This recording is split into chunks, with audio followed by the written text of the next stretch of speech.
I never planned to ruin Thanksgiving, but there I was, standing beside the dining table, a fork suspended in my hand, my parents staring at me as if I owed them my spine. "Your job is to work while your sister enjoys life," my mother said. Her voice sugar-coated cruelty. "If you have a problem, there's the door." It was my father who added the final knife twist. "Be grateful we raised you. Some kids repay their parents. You should be paying more." The room went silent. My sister smirked. She always waited for someone else to bleed so she could feel tall.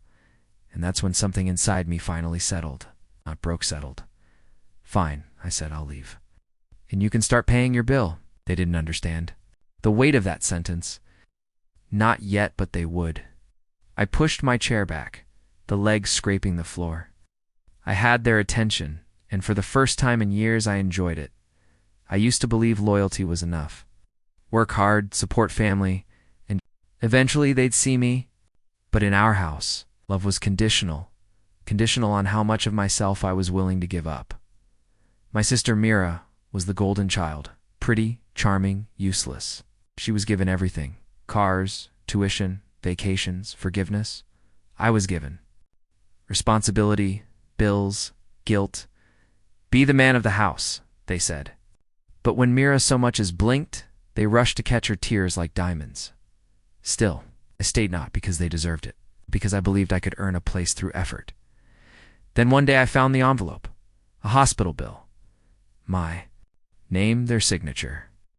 My salary covering their loan, the one they didn't tell me about. They had signed as if they owned me. That was the day the betrayal began to glow in the dark. It wasn't just one bill.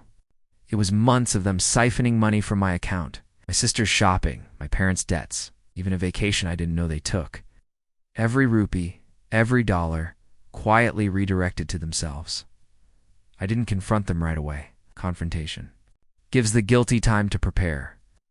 I watched instead how they laughed, how they demanded, how they treated me as if I were an ATM with a pulse. Family sacrifices, they called it. But what sacrifice lets one child rot so another can shine? The night before Thanksgiving, I made a plan. Not revenge, just correction. I rerouted all my accounts, froze the ones they used, blocked their access to every auto payment they had secretly attached my name to, and then I called the hospital.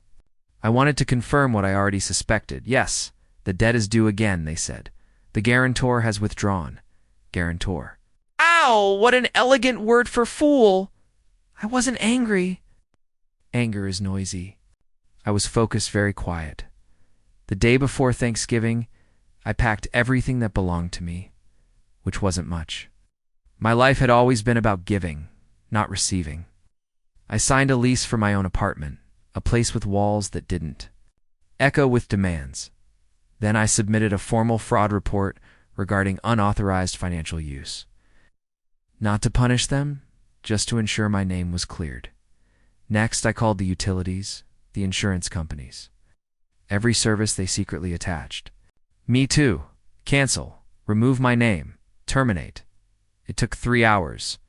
3 hours to take back a decade of my life. The final step was simple. Show up for Thanksgiving, smile. And watch them realize what happens when the workhorse walks away. So there I was, standing at the table, everyone staring, my mother's fork suspended midair, my father frozen, my sister scrolling through her phone until she noticed the tension and looked up with that smug entitlement she wore like perfume. "Start paying." "Your bill," I repeated. "What bill?" my father barked. "The hospital one due tomorrow," I said calmly. "The credit cards, the utilities, the loans, everything under my name." I took them off. My mother paled. "You can't do that." "I already did." My father's voice cracked. "We depend on you. And I depended on you to not treat me like property. Silence a kind that reveals everything." My sister scoffed. "So what? You think you're better than us now?" "No," I said. "I just finally realized I'm not less." I picked up my jacket. "By the way, the bank will contact you. They needed the real guarantor." My mother grabbed my arm. "Can't leave us with all this." I looked at her hand, then at her eyes. "I already left a long time ago. You just didn't notice until now." I walked out. No yelling, no theatrics, just the sound of a door closing on years of manipulation. The next morning, I woke in my new apartment. Sunlight through clean windows. Quiet. My phone buzzed with frantic messages from them. Threats. Guilt. Begging. I turned it off for the first time. I wasn't the one left behind. They were, and I didn't feel regret. Just a strange, peaceful clarity. Some families don't lose you.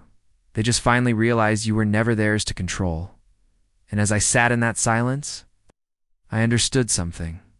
I didn't take revenge. I took my place back, and that was enough.